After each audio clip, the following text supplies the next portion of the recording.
പരിണയം. ഇന്നലെ അക്ഷിതമായിട്ട് അങ്ങനെ ഒരു സംസാരമൊക്കെ നടത്തിയതിനു ശേഷം ആരോഹിക്കെന്തോ ജോലിക്ക് പോകാൻ വല്ലാത്തൊരു മടിയായിരുന്നു. സാധാരണ എല്ലാ ദിവസങ്ങളിലും വളരെ ഉത്സാഹത്തോടെ അണിഞ്ഞൊരുങ്ങി ജോലിക്ക് പോകാൻ താല്പര്യപ്പെടുന്നവൾ എന്തോ അതങ്ങനെ നിൽക്കുന്നത് കാണെ വസുതയ്ക്കും നേരിയ സംശയം തോന്നി. ആരോഹി, നീ ഓഫീസിൽ പോകാൻ റെഡിയാവുന്നില്ലേ മോളെ? മണി 7:30 കഴിഞ്ഞു കേട്ടോ. രാവിലത്തെ ചായകുടിയൊക്കെ കഴിഞ്ഞ് അടുക്കളയിൽ തന്നെ കറങ്ങിത്തിരിഞ്ഞു നിൽക്കുന്ന ആരോഗ്യെ കണ്ടതും വസുധ അവളോട് ചോദിച്ചു. എന്താണെന്ന് അറിയില്ലമ്മേ, ഇന്ന് വല്ലാത്തൊരു മൂഡ് ഓഫ്. ചെറിയ പനിയുള്ളതുപോലെ. ആരോഹി പറഞ്ഞതും വസുധ അവളുടെ നെറ്റിയിലും കഴുത്തിലും കൈവച്ചു നോക്കി. ഏയ്, പനിയൊന്നുമില്ല. അറിയില്ല, വല്ലാത്തൊരു തലവേദനയൊക്കെ തോന്നുന്നുണ്ട്. ഞാനിന്ന് സിക്ക് ലീവ് എടുത്താലോ എന്നാ ചിന്തിക്കുന്നേ. ആരോഹി വസുധയുടെ മുഖത്ത് നോക്കാതെ അലക്ഷ്യമായി അത് പറഞ്ഞതും അവരുടെ കണ്ണുകൾ ചുരുങ്ങി. ഇന്നലെ ഓഫീസിൽ നിന്ന് വന്നപ്പോഴുള്ള ആരോഗ്യയുടെ മുഖം കണ്ടപ്പോഴേ അവർക്ക് തോന്നിയിരുന്നു അത്ര പന്തിയില്ലാത്ത എന്തോ ഒന്ന് ഓഫീസിൽ നടന്നിട്ടുള്ളത്. ഇപ്പോൾ ആ സംശയം പൂർണ്ണമായി. നോക്കാരോഹി, വെറുതെ ആവശ്യമില്ലാത്ത കാര്യങ്ങൾക്ക് ലീവ് എടുത്ത് ഉള്ള ലീവ് കളയരുത്. നീ തന്നെയല്ലേ പറയാറുള്ളത്, എപ്പോഴും എപ്പോഴും ലീവ് എടുത്താ നമ്മുടെ ഇംപ്രഷൻ ഇല്ലാതായി പോകുന്നൊക്കെ. എന്നിട്ടാ നീ തന്നെയാണോ ഇപ്പൊ ഇതും പറയുന്നത്? അമ്മേ, ആരോഹി കള്ളം പിടിക്കപ്പെട്ട കുട്ടിയെപ്പോലെ ചിണുങ്ങിക്കൊണ്ട് വിളിച്ചു. എന്താ പുതിയ പ്രശ്നം, അത് പറ. ആരാ, അക്ഷിത തന്നെയാണോ പ്രശ്നക്കാരൻ? വസുത ചോദിച്ചതും ആരോഹി ഒരു ഞെട്ടലോടെ അവരെ നോക്കി. സാർ, സാർ കുഴപ്പമൊന്നുമില്ല. പിന്നെ പിന്നെ നീയാണോ അവിടുത്തെ കുഴപ്പക്കാരി? അത് ചോദിക്കുമ്പോൾ വസ്തിയുടെ ചുണ്ടിൽ ഒരു ചെറു പുഞ്ചിരി ഉണ്ടായിരുന്നു. ഒന്ന് പോയേ അമ്മേ, ഓരോരോ ചോദ്യങ്ങളായിട്ട് വന്നോളും. ഒന്നാമതേ മനുഷ്യന് നേരമില്ല. അതിൻ്റെ കൂടെ അതും ഇതും പറഞ്ഞ് സംസാരിച്ചു നിൽക്കാൻ എനിക്കൊട്ടും നേരമില്ല. ആരോഹി ധൃതിയിൽ മുകളിലേക്ക് കയറി പോകുന്നത് കണ്ടതും വസുത ഒരു ചിരിയോടെ അവളുടെ പോക്ക് നോക്കി നിന്നു. സാധാരണ എന്നും ഓഫീസിൽ നിന്ന് വന്ന് വൈകുന്നേരം ആഹാരമൊക്കെ കഴിച്ചു കഴിയുമ്പോൾ പിറ്റേന്ന് ഇട്ടുകൊണ്ട് പോകാനുള്ള സാരിയൊക്കെ എടുത്ത് അയൺ ചെയ്തു വെക്കാറുണ്ടായിരുന്നതാ. ഇന്നലെ എന്തോ എല്ലാത്തിനും ഒരു മടിയായിരുന്നു. അതുകൊണ്ട് തന്നെ ഇന്നൊരു ചുരിദാറിട്ട് ഒരു ദിവസം ഓഫീസിലേക്ക് പോകാമെന്ന് അവൾ തീരുമാനിച്ചു. അവളെ എന്തൊക്കെയോ സാഹചര്യങ്ങൾ പിടിച്ചു പിന്നിലേക്ക് വലിക്കുന്നത് പോലെ ഒരു തോന്നലാണ്. എത്ര ഓക്കെയാണെന്ന് സ്വയം പറഞ്ഞ് സമാധാനിപ്പിച്ചാലും അങ്ങനെയല്ലെന്ന് ഉള്ളിലിരുന്ന് ആരോ മന്ത്രിക്കുന്നത് പോലെ ഒരു ചിന്ത അവളെ വന്നു പൊതിഞ്ഞു. അല്പനേരം കണ്ണുകൾ അടച്ച് ചുവരിൽ ചാരി നിന്ന് ആരോഹി ശേഷം ദീർഘമായൊന്ന് നിശ്വസിച്ചുകൊണ്ട് ക്ലോക്കിലേക്ക് നോക്കി. ക്ലോക്കിലെ സമയം 7:45 കണ്ടതും ധൃതി കബോർഡിൽ നിന്ന് ഒരു ചുരിദാർ എടുത്തു. പെട്ടെന്ന് തന്നെ അത് ധരിച്ച് മുടി കെട്ടാൻ തുടങ്ങി. മുടി കെട്ടാനാണ് അവൾക്ക് ഏറെ സമയം വേണ്ടത്. നന്നേ നീളമുള്ള ഇടതൂർന്ന മുടിയിഴകൾ ഒന്നായി പിന്നിയെടുത്ത് അറ്റത്തൊരു ക്ലിപ്പിട്ടു. നെറ്റിയിലൊരു പൊട്ട് മാത്രം തൊട്ടുകൊണ്ട് അവൾ ബാഗും എടുത്ത് താഴേക്ക് നടന്നു. നീ ഓഫീസിലേക്ക് തന്നെയല്ലേ പോകുന്നത്? താഴേക്ക് ഇറങ്ങി വരുന്ന അവളുടെ മുഖം കണ്ടതും വസുത ചോദിച്ചു. ദേ അമ്മേ, രാവിലെ തുടങ്ങിയതാ ഒരുമാതിരി ആളെ വട്ടാക്കുന്ന പോലൊരു സംസാരം. എന്തോ ആരോഹിക്ക് വസുതയുടെ ആ ചോദ്യം തീരെ ഇഷ്ടപ്പെട്ടില്ല. പിന്നെ ഇങ്ങനാണോ നീ എന്നും ഇവിടുന്ന് പോകുന്നത്? അണിഞ്ഞൊരുങ്ങി നല്ല സുന്ദരിയായിട്ടല്ലേ പോകുന്നേ? അതെ, എന്റെ പെണ്ണ് കാണലൊന്നും അല്ല നടക്കുന്നത്. ഞാനിവിടെ ജോലിക്കാ പോകുന്നേ. തൽക്കാലം ഇങ്ങനെയൊക്കെ പോയാലും മതി. ഓ, കെട്ടിയൊരുങ്ങി പോയിട്ട് ആരെ കാണിക്കാനാ? ഇങ്ങനെ കെട്ടിയൊരുങ്ങി പോകുന്നതാ ഇപ്പൊ എല്ലാ കുഴപ്പങ്ങൾക്കും കാരണം. ആരോഗ്യ ആരോടെന്നല്ലാതെ പിറുപിറുത്തു. വസതിയാണെങ്കിൽ പാതിയെ കേട്ടുള്ളൂ. അതുകൊണ്ട് തന്നെ അവർക്ക് പ്രത്യേകിച്ചൊന്നും മനസ്സിലായതുമില്ല. ലഞ്ചുമെടുത്ത് ബാഗിലേക്ക് വെച്ച് ആരോഹി നേരെ പുറത്തേക്കിറങ്ങി. ഇന്ന് എങ്ങനെയാ പോകുന്നേ? സ്കൂട്ടിയിലാണോ അതോ ബസ്സിനോ? ഇന്ന് ഞാൻ ബസ്സിൽ പോയിക്കോളാം. ഇപ്പൊ കുറച്ച് ദിവസങ്ങളായിട്ട് എന്നും മഴയല്ലേ, എനിക്ക് വയ്യ വൈകിട്ട് മഴ നനഞ്ഞു വരാൻ. അതും പറഞ്ഞുകൊണ്ട് ഉമ്മറപ്പടി ചാരി വെച്ചിരുന്ന കുടയുമെടുത്ത് കയ്യിൽ പിടിച്ച ആകാശത്തേക്കൊന്ന് നോക്കി. കാർമേഘം മൂടി തന്നെയാണ് നിൽക്കുന്നത്. മഴയൊന്നും പെയ്യുന്നില്ലാന്ന് കണ്ടതും ധൃതിയിൽ വസ്തിയോട് യാത്ര പറഞ്ഞ് ബസ് സ്റ്റോപ്പിലേക്ക് നടന്നു. മഴ വരും മുമ്പ് എങ്ങനെയും ബസ് സ്റ്റോപ്പിൽ എത്തണം, അതായിരുന്നു അവളുടെ ലക്ഷ്യം. അല്പം മുന്നോട്ട് നടന്നപ്പോഴാണ് അർജുന്റെ കാറ് അവളെ പാസ് ചെയ്തു പോയത്. ഒരു കണ്ണാലെ അവൻ പോകുന്നത് അവൾ കണ്ടെങ്കിലും ആ കാറിന് നേർക്ക് അവൾ നോക്കിയില്ല. കാര്യം അവൾക്കറിയായിരുന്നു, അർജുന്റെ നോട്ടം ഇപ്പോൾ ഉറപ്പായും തന്നിലായിരിക്കുന്നു. ചെറ്റ, അവൾ ഉള്ളിൽ പിറുപിറുത്തു. ഇവൻ ഒരുത്തൻ കാരണമാണ് എന്റെ ജീവിതം ഇങ്ങനായിപ്പോയത്. ഹ, ഒന്നോർത്ത് കഴിഞ്ഞാൽ അവന്റെ വൃത്തികെട്ട സ്വഭാവം നേരത്തെ അറിഞ്ഞതുകൊണ്ട് ജീവനും കൊണ്ടോടി രക്ഷപ്പെടാൻ കഴിഞ്ഞല്ലോ. എന്നാലും 5 വർഷം. ഓ, എത്രയെത്ര നല്ല ചുള്ളൻ ചെക്കന്മാരുടെ പ്രപ്പോസൽ വന്നതാ. അന്നീ കോന്തനെ ആത്മാർത്ഥമായി പ്രേമിച്ചുകൊണ്ടിരുന്നുകൊണ്ടാ. ഇല്ലായിരുന്നെങ്കിൽ ആ ഇനി അതൊക്കെ ചിന്തിച്ചിട്ട് കാര്യമില്ലല്ലോ. ആരോഹി സ്വയം ഓരോന്ന് മനസ്സിൽ പറഞ്ഞുകൊണ്ടാണ് മുന്നോട്ട് നടക്കുന്നത്. അവൾ ബസ് സ്റ്റോപ്പിലെത്തിയതും കൃത്യമായി മഴ പെയ്തു തുടങ്ങി. മഴയെന്ന് പറഞ്ഞാൽ ഒന്നൊന്നര മഴ. തൊട്ടടുത്ത് നിൽക്കുന്ന ആളെപ്പോലും കാണാൻ കഴിയാത്തത്ര ശക്തിയിൽ അലച്ചു തല്ലി പെയ്യുകയാണ് മഴ. കണ്ടു നിൽക്കാൻ നല്ല രസമുണ്ടെങ്കിലും എന്തോ ഈ മഴയത്ത് വീട്ടിൽ മൂടി പുതച്ചു കിടന്നുറങ്ങുന്ന സുഖമൊന്നും ജോലിക്ക് പോകുമ്പോൾ കിട്ടില്ല. ആരോഹി മനസ്സുകൊണ്ട് അതൊക്കെ ഓർത്ത് അങ്ങനെ നിന്നു. കുറച്ച് സമയം കഴിഞ്ഞതും അവൾക്ക് പോകാനായിട്ടുള്ള ബസ് വന്നു. കുട നിവർത്തിക്കൊണ്ട് ബസ്സിനടുത്തേക്ക് ചെന്നാൽ കുട മടക്കാനുള്ള സമയമൊന്നും ചിലപ്പോൾ കിട്ടിയെന്ന് വരില്ല. പ്രൈവറ്റ് ബസ്സാണ്, മത്സര ഓട്ടോ. അതുകൊണ്ട് തന്നെ ബസ് സ്റ്റോപ്പിൽ നിന്ന് കുട നിവർത്താതെ വെറുതെ തലയ്ക്ക് മുകളിൽ വെച്ചുകൊണ്ട് അവൾ ബസ്സിനടുത്തേക്ക് ഓടി. ശക്തിയിൽ വീണ മഴത്തുള്ളികൾ അവളെ പകുതിയും നനച്ചു കളഞ്ഞു. ആ നിമി നേരം കൊണ്ട് തന്നെ ബസ് അല്പദൂരം മുന്നോട്ട് പോയപ്പോഴാണ് ഓരോ വണ്ടികളായി റോഡിൽ നിർത്തിയിട്ടിരിക്കുന്നത് ആരോഗ്യ കണ്ടത്. മഴവെള്ളം വീണ് ബസിന്റെ ഫ്രണ്ട് ഗ്ലാസ് കാഴ്ച കാണാനാകാതെ മങ്ങിയിരിക്കുകയാണ്. കുറച്ചു സമയം അവൾ സൂക്ഷിച്ചു നോക്കി. അതിനുശേഷമാണ് അവൾക്ക് കാര്യം മനസ്സിലായത്. പോകുന്ന വഴിക്ക് തടസ്സമായി എന്തോ വീണ് കിടക്കുന്നു. കുറച്ചുകൂടി സൂക്ഷിച്ചു നോക്കിയപ്പോൾ മനസ്സിലായി അതൊരു മരമാണെന്ന്. ഓ, ഇനി എന്തു ചെയ്യും ഈശ്വര? ആരോഗ്യ വാച്ചിലേക്ക് നോക്കിക്കൊണ്ട് സ്വയം ചോദിച്ചു. ബസ്സിലാണെങ്കിൽ ഒരുപാട് ആളുണ്ട്. കൂടുതൽ ആളുകളും ഓഫീസിൽ പോകുന്നവരും സ്കൂൾ കുട്ടികളുമൊക്കെയാണ്. ഇനിയിപ്പോൾ മരം വെട്ടി മാറ്റാതെ വണ്ടി മുന്നോട്ട് അനക്കാൻ കഴിയില്ല. ബസ്സിലിരുന്ന് ആരോ പറയുന്ന കേട്ട് ആരോഗ്യയുടെ നെഞ്ച് പടപടാന്ന് മിടിക്കാൻ തുടങ്ങി. ഓൾറെഡി അക്ഷതിന് ഇന്നലത്തെ ദേഷ്യമുണ്ട്. അതിൻ്റെ കൂടെ ഇപ്പോൾ താൻ ലേറ്റായി ചെന്നാൽ ശുഭം. ആരോഗ്യ മനസ്സിലോർത്തു. അക്ഷതിനെ വിളിച്ച് കാര്യം പറഞ്ഞാലോ എന്ന് അവൾ ചിന്തിച്ചു. പിന്നീട് ഓർത്തു, വേണ്ട. ഒരുപക്ഷെ ഇന്നലത്തെ ദേഷ്യം മനസ്സിൽ കിടക്കുന്നത് കൊണ്ട് താൻ സത്യം പറഞ്ഞാൽ പോലും അവൻ വിശ്വസിക്കണമെന്നില്ല. ഏകദേശം 1.5 മണിക്കൂറിന് ശേഷമാണ് മരം വെട്ടിമാറ്റിയത്. ഗതാഗതം പഴയ ഗതിയിലായി. പക്ഷെ അപ്പോഴേക്കും ബ്ലോക്ക് കൂടി. വണ്ടി പതിയെ അനങ്ങി അനങ്ങി ഓഫീസിന്റെ മുമ്പിൽ എത്തുമ്പോഴേക്കും സമയം 10:30. എന്നും വരുന്നതിലും 1.5 മണിക്കൂർ താമസിച്ചിരിക്കുന്നതാൻ. എന്തോ ആ ഓഫീസിനുള്ളിലേക്ക് കയറുമ്പോൾ അവളുടെ ഹൃദയം പതിവില്ലാത്ത വിധം ശക്തമായി മിടിച്ചു. അപ്പോഴാണ് നന്ദകിഷോർ റിസപ്ഷനിൽ നിൽക്കുന്ന പെൺകുട്ടികളോട് എന്തൊക്കെയോ പറഞ്ഞു കൊടുക്കുന്നത് അവൾ കണ്ടത്. ആരോഗ്യ കണ്ടതും നന്ദകിഷോർ അവൾക്കടുത്തേക്ക് വന്നു. അത്യാവശ്യം നല്ല രീതിയിൽ തന്നെ അവളുടെ ദേഹം നനഞ്ഞിട്ടുണ്ട്. എന്തുപറ്റി ആരോഹി, താനെന്താ ലേറ്റ് ആയത്?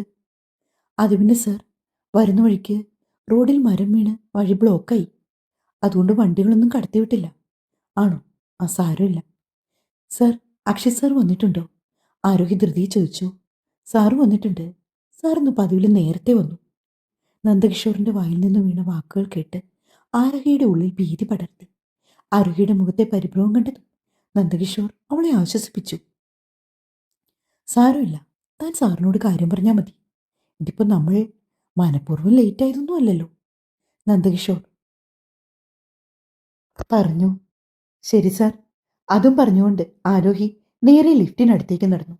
ലിഫ്റ്റിനുള്ളിലേക്ക് കയറി 5th ഫ്ലോർ പ്രസ് ചെയ്ത് ആ ചുവരിൽ ചാരി നിന്നവൾ. ഒരു സൈഡ് മുഴുവനും ഗ്ലാസ്സാണ്.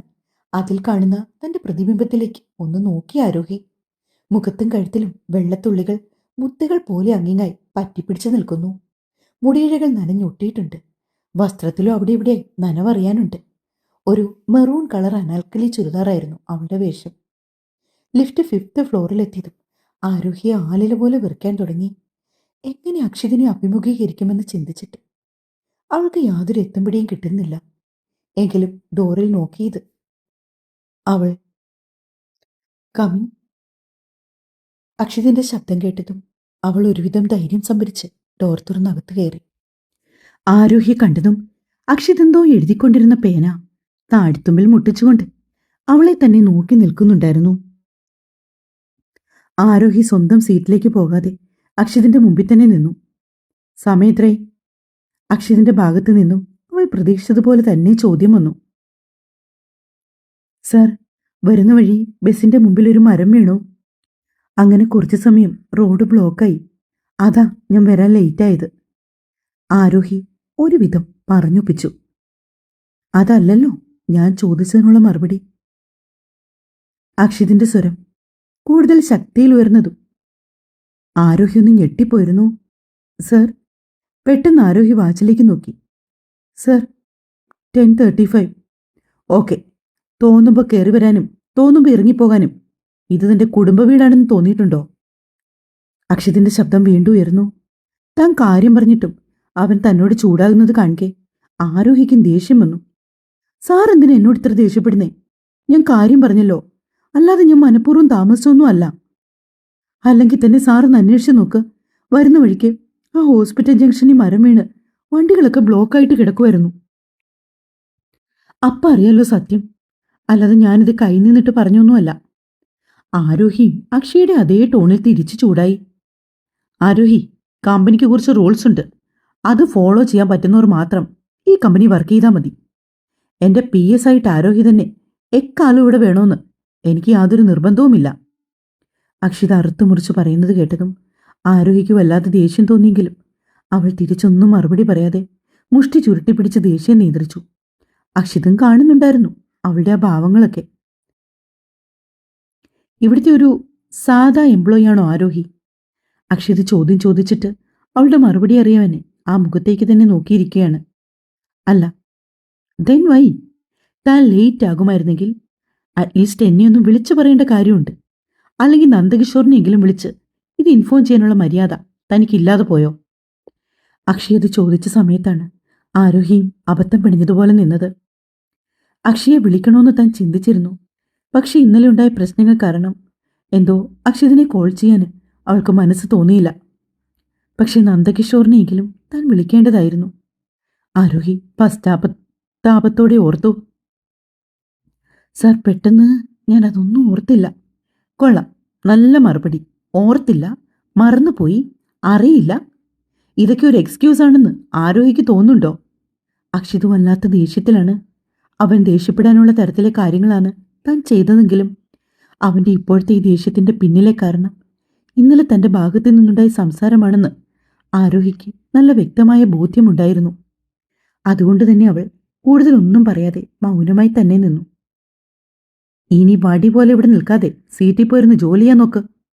പിന്നെ ഒരു കാര്യം, ഇന്ന് 1.5 മണിക്കൂർ ലേറ്റായി വന്നതുകൊണ്ട് ആരോഹി വൈകുന്നേരം ജോലി കഴിഞ്ഞ് 2 മണിക്കൂർ എക്സ്ട്രാ വർക്ക് ചെയ്തിട്ട് പോയാൽ മതി. അതെന്താ സാർ അങ്ങനെ? എനിക്ക് ഓൺ ടൈമിന് വീട്ടിൽ പോകണം. വേണമെങ്കിൽ സാറിൻ്റെ ഹാഫ് ഡേ കട്ട് ചെയ്തോളൂ. പറ്റില്ല. ഞാൻ പറഞ്ഞ കാര്യം ആരോഹിക്ക് ഓക്കെ ആണെങ്കിൽ മാത്രം ആ സീറ്റിൽ പോയി ഇരുന്നാൽ മതി.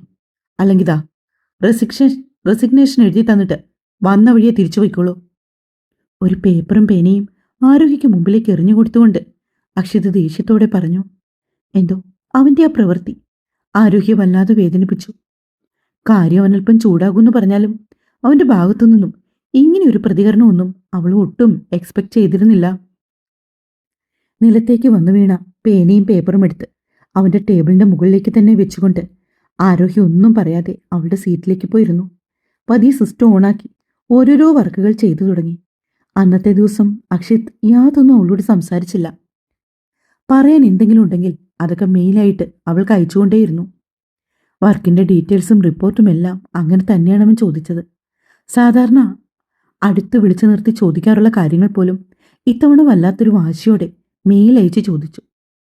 ഓരോ തവണയും അവന്റെ ഭാഗത്തു നിന്നും മെയിൽ വരുമ്പോഴും അറിയാതെ ആരോഹിയുടെ ശ്രദ്ധ അവനിലേക്ക് നീളും. പക്ഷെ അവനാണെങ്കിൽ ആരോഹി ഇരിക്കുന്ന ഭാഗത്തേക്ക് നോക്കിയതേയില്ല. എന്തുകൊണ്ടോ ആരോഹിക്ക് മനസ്സ് വേദനിച്ചു. ഒപ്പം ഇന്നലെ അവനോട് അറിയാതെയെങ്കിലും പറഞ്ഞുപോയ വാക്കുകളുടെ കാഠിന്യോർത്ത് അവൾക്ക് വല്ലാത്ത മനോവേദന തോന്നി. ജോലിയിൽ കൃത്യമായി ശ്രദ്ധിക്കുന്നുണ്ടെങ്കിൽ പോലും അവളുടെ മനസ്സ് മറ്റെവിടെയോ ആയിരുന്നു. ഇത്രയും നാള് ഈ ഓഫീസിൽ ജോലി ചെയ്തിട്ട് ഇത്രയും മടുപ്പോടെ ജോലി ചെയ്യേണ്ടി വന്ന ഒരു ദിവസം ഇന്നാണെന്ന് അവൾക്ക് തോന്നി. ഒരു വേള അക്ഷിതൊന്ന് വീട്ടിൽ പോരുന്നെങ്കിലെന്ന് അവൾ ചിന്തിച്ചുപോയി. പരസ്പരം മിണ്ടാതെ ഒരു ക്യാബിനുള്ളിൽ 2 അപരിചിതരെ പോലെ. അതൊക്കെ ഒരു നോർമലായ കാര്യമാണെങ്കിൽ പോലും എപ്പോഴും തങ്ങൾ അങ്ങനെ ആയിരുന്നില്ലല്ലോ എന്ന ചിന്തയിലാണ് ആരോഹിക്ക് കൂടുതൽ വിഷമം വന്നത്. ആലോചനയോടെ അവൾ സിസ്റ്റത്തിലേക്ക് നോക്കിയിരിക്കുന്ന സമയത്താണ് അക്ഷിതിന്റെ മെയിൽ ഐ ഡിയിൽ നിന്നും അവൾക്കൊരു മെയിൽ വന്നത്. കുറച്ച് വർഷം പഴക്കമുള്ള ഒരു പ്രോജക്റ്റ്, അതിൻ്റെ ഫയൽ റൂമിൽ എവിടെയോ അതുണ്ട്. ഇമ്പോർട്ടൻ്റ് ആയിട്ട് 1 അവറിനുള്ളിൽ അത് വേണമെന്നാണ് അവൻ പറയുന്നത്. ഇത് മനഃപൂർവ്വം തനിക്കിട്ടൊരു പണി തരാൻ വേണ്ടി പറയുന്നതാണെന്ന് ആരോഹിക്ക് തീർച്ചയുണ്ടായിരുന്നു. മേലയച്ചിട്ട് അവൾ സ്വന്തം സീറ്റിൽ നിന്ന് അനങ്ങുന്നില്ലെന്ന് കണ്ടതും അക്ഷിതിന് ദേഷ്യം വന്നു. ഇനിയെന്താ, ആരെങ്കിലും താലപ്പൊലിയായിട്ട് വന്നാലേ നീ ഫയൽ റൂമിലേക്ക് എഴുന്നള്ളത്തുള്ളോ? അക്ഷിത് ചോദിച്ചതും ആരോഹി അവനെ ഒന്ന് നോക്കുക പോലും ചെയ്യാതെ ഡോർ തുറന്ന് നേരെ ഫയൽ റൂമിലേക്ക് പോയി. കുറെ അധിക സമയം അവളുടെ കണ്ണുകൾ ആ ഫയൽ റൂമിന്റെ മുഴുവൻ അവൻ പറഞ്ഞുവിട്ട ഫയൽ തിരിഞ്ഞെങ്കിലും അത് സംബന്ധിക്കുന്ന യാതൊന്നും അവൾക്ക് അവിടുന്ന് കണ്ടെത്താനായില്ല. ആരോഹിക്ക് വല്ലാത്ത ദേഷ്യം തോന്നി. ഏകദേശം 2 മണിക്കൂറോളം അവൾ ആ ഫയൽ റൂമിൽ സ്പെൻഡ് ചെയ്തു. ശേഷം അവൾ അതീവ ദേഷ്യത്തോടെ അക്ഷതിന്റെ ക്യാബിനിലേക്ക് പോകുമ്പോൾ അവൻ അവിടെയൊന്നും ഉണ്ടായിരുന്നില്ല. ഏകദേശം വൈകുന്നേരത്തോളമായിരുന്നു അപ്പോൾ സമയം. അക്ഷയ് ഒരുപക്ഷെ പ്രൈവറ്റ് റൂമിൽ ഉണ്ടാകുമെന്ന് ആരോഹി കരുതി. പിന്നെയും കുറച്ചു സമയം അക്ഷയെ കാത്തിരുന്നിട്ടും കാണുന്നില്ലെന്ന് കണ്ടതും ആരോഹി നന്ദകിഷോറിനെ വിളിച്ചു. ഹലോ നന്ദകിഷോർ. അക്ഷിത് സാർ ഇവിടെ പോയി. സാർ വീട്ടിൽ പോയല്ലോ ആരോഹി, എന്തുപറ്റി? എന്തെങ്കിലും ഇമ്പോർട്ടൻ്റ് കാര്യം പറയാനുണ്ടോ? നന്ദകിഷോറിന്റെ നാവിൽ നിന്ന് വീണ വാക്കുകൾ കേട്ട് ആരോഹി വല്ലാത്ത ദേഷ്യം നിറച്ചു. അവൾ അല്പനേരം മിണ്ടാതെ മൗനമായിട്ടിരുന്നു. ഹലോ, ആരോഹി കേൾക്കുന്നില്ലേ? അവളുടെ ഭാഗത്തു നിന്നും മറുപടിയൊന്നും ഇല്ലെന്ന് കണ്ടതും നന്ദകിഷോർ ചോദിച്ചു. കുഴപ്പമില്ല സാർ, ഞാൻ നാളെ പറഞ്ഞോളാം അക്ഷയ് സാറിനോട് അതേപ്പറ്റി. ഓക്കെ ആരോഹി. അതും പറഞ്ഞ് നന്ദകിഷോർ കോൾ കട്ട് ചെയ്തു. ആരോഹി വല്ലാത്തൊരവസ്ഥയിൽ തന്നെ അവിടെ ഇരുന്നു. അതേസമയം കുറേ നേരമായി സ്വന്തം ക്യാബിനിലെ CCTV ലാപ്പിൽ ഓൺ ചെയ്തു വെച്ച് ആരോഹിയുടെ തിരികെയുള്ള വരവിനു വേണ്ടി വെയിറ്റ് ചെയ്തിരിക്കുകയാണ് അക്ഷിത്. വാല് മുറിഞ്ഞതുപോലെയുള്ള അവളുടെ ഇരിപ്പ് കണ്ടതും അവന് എന്തെന്നില്ലാത്ത സന്തോഷം തോന്നി. നിനക്കൊരു എല്ലു കൂടുതലാ, അതെങ്ങനെ ഊരിയെടുക്കണമെന്ന് എനിക്കറിയാം. നീ കളിക്കും മുമ്പ് ചിന്തിക്കാൻ മറന്നുപോയി ആരോടാണ് നിന്റെ ഈ വാശിയും ദേഷ്യവുമെന്ന്. മര്യാദ അറിയില്ലെങ്കിൽ ഈ അക്ഷിത് മേനു നിന്നെ പഠിപ്പിക്കും എന്താണ് മര്യാദയെന്ന്. അവൻ ചുണ്ടിനിടയിൽ വെച്ച് പിറുപിറുത്തുകൊണ്ട് ചിരിയോടെ സ്ക്രീൻ ഓഫ് ചെയ്ത് ലാപ്പ് ഷട്ട് ഡൗൺ ചെയ്ത് ടേബിളിലേക്ക് വെച്ചു. 2 മണിക്കൂർ കൂടുതൽ ഷിഫ്റ്റ് ചെയ്യണമെന്ന് അക്ഷിത് പറഞ്ഞിട്ട് പോയതുകൊണ്ട് തന്നെ എല്ലാവരും ഓഫീസ് ടൈം കഴിഞ്ഞിട്ട് പോകാനിറങ്ങിയിട്ടും അവൾ സ്വന്തം സീറ്റിൽ തന്നെ ഇരുന്നു. ഒപ്പം വസുതയെ ഫോൺ വിളിച്ച് പറയുകയും ചെയ്തു താനിന്ന് വരാൻ 2 മണിക്കൂർ ലേറ്റ് ആകുമെന്ന്. കാര്യം ചോദിച്ചപ്പോൾ ഒരു അർജന്റ് വർക്ക് പെൻഡിങ്ങിലാണ്, അത് ചെയ്തു തീർക്കാതെ പോകാൻ കഴിയില്ലെന്നായിരുന്നു ആരോഹിയുടെ മറുപടി. പതിവ് പോലെ സൂക്ഷിച്ചു വായെന്ന് പറഞ്ഞ് വസുത കോൾ കട്ട് ചെയ്തു. സത്യം പറഞ്ഞാൽ ആരോഹിയോട് 2 മണിക്കൂർ കൂടുതലിരുന്ന് വർക്ക് ചെയ്യണം എന്ന് പറഞ്ഞ കാര്യമൊക്കെ അക്ഷിത് മറന്നേ പോയി. അവൻ വെറുതെ ഓഫീസിലെ CCTV വിഷ്വൽസ് നോക്കുന്ന നേരത്താണ് ക്യാബിനിലിരുന്ന് ആരോഹി വർക്ക് ചെയ്യുന്നത് കണ്ടത്. സമയം നോക്കി 6:30. ശോ, അവൻ തലയ്ക്കടിച്ചുകൊണ്ട് പറഞ്ഞു. അപ്പോഴാണ് അവന് ഓർമ്മ വന്നത് രാവിലെ അവളോട് പറഞ്ഞ കാര്യം. ഈ വാശിക്കാരി പെണ്ണ് എന്നോടുള്ള വാശിയുടെ പുറത്ത് പതിവിലും നേരത്തെ ഇറങ്ങിപ്പോകുമെന്ന് വിചാരിച്ചതാ. ഇപ്പോതാ അതിനേക്കാൾ വലിയ വാശി. അവിടെ ഇരുന്ന് ജോലി എടുക്കട്ടെ. അക്ഷിത് അത് പറഞ്ഞെങ്കിലും ഏകദേശം 7 മണിയാകാറായപ്പോൾ അവൻ വീണ്ടും ക്യാബിനിലെ സ്ക്രീൻ എടുത്ത് നോക്കി. അപ്പോഴും ആരോഹി അവിടെ തന്നെയുണ്ട്. അവൻ കുറച്ചേറെ സമയം സ്ക്രീനിലേക്ക് നോക്കി.